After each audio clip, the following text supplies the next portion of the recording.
Et en fait, l'explication est sans doute la suivante.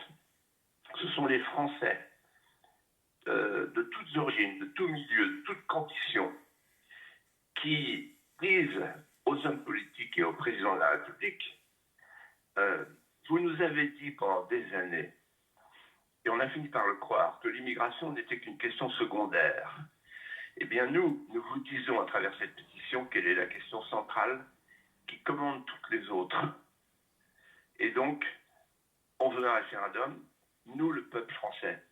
On ne veut plus que vous nous disiez de ne plus voir ce que nous voyons.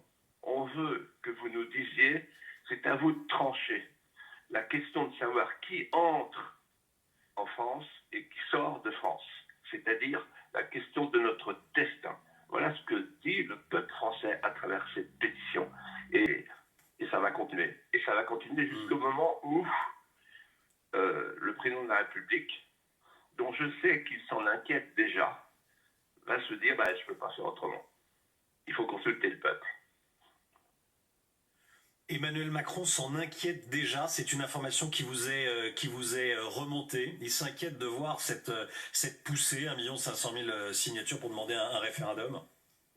Oui, il y a des proches, certains de ses proches qui ont fait passer des messages, vous allez où comme ça?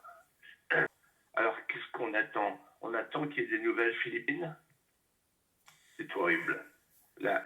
Et pendant ce temps-là, on va mettre des drapeaux palestiniens sur les mairies. Non. Là, c'est un soulèvement de vie ce qui se passe avec cette pétition. Les gens qui signent, c'est l'encre de la colère pendant les armes. Dans quelques décennies, le peuple historique français sera minoritaire sur son propre sol.